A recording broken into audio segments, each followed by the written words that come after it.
जिन नौजवानों के लिए योजना बनाई गई है वो सड़कों पे हैं, पूरे देश में आंदोलन हो रहा है। तो जिनके भले के लिए आप स्कीम बना रहे हो, अगर वही आपके खिलाफ आंदोलन कर रहे हैं तो विनम्रता पूर्वक केंद्र सरकार को इसको रोक देना चाहिए। इस स्कीम से लाभ बहुत कम है और नुकसान बहुत ज़्यादा है।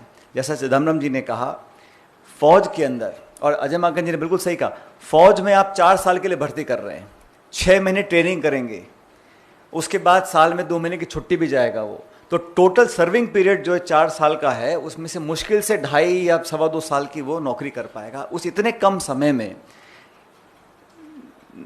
नाम नमक और निशान की जो बात कह रहे थे ये बिल्कुल सही है। फौज में सरहद पर खड़े होकर देश के लिए शहादत देने के साथ साथ अपने साथियों के साथ एक असमरणीय एक जज्बात पैदा होते हैं।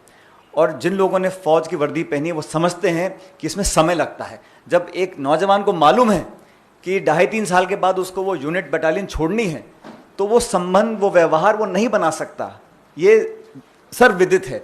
लेकिन जानबूझकर इस स्कीम को डाला गया है। हम समझते हैं इस स्कीम को तुरंत प्रभाव से रोक देना चाहिए।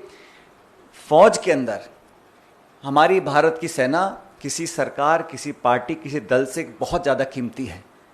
सदियों से, दशकों से हमारे सैनिकों ने हमारे देश को गौरव दिया है। आज उनके भविष्य के साथ, उनके रिक्रूटिंग जो प्रक्रिया है उसके साथ, और विशेष रूप से करोड़ों करोड़ों नौजवानों के साथ जो खिलवाड़ करने का काम हो रहा है, ये आज से पहले कभी किया नहीं है।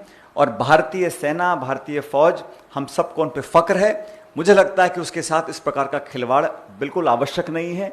और केंद्र सरकार को समझना होगा, कांग्रेस पार्टी ने हम पे आरोप लगाते थे कि हम किसानों को भड़का रहे हैं या हम मिस इन्फॉर्मेशन दे रहे हैं। आपने कल स्कीम अनाउंस की है और आज पूरे समूचे देश में लोग, नौजवान आंदोलित हैं। तो ये संवाद की कमी है, चर्चा की कमी है, मनमानी थोपने की जो आदत है केंद्र सरकार के, भाजपा की, उसी का परिणाम है कि ये अल्प समय में, जल्दबाजी में, जैसा अजय भाई ने कहा, ये ठेका प्रवृत्ति जो कर रहे हैं फौज के अंदर, वो किसी को एक्सेप्टेबल नहीं है। इसलिए इसको रोक देना चाहिए। और अहंकार, घमंड में, जिद पे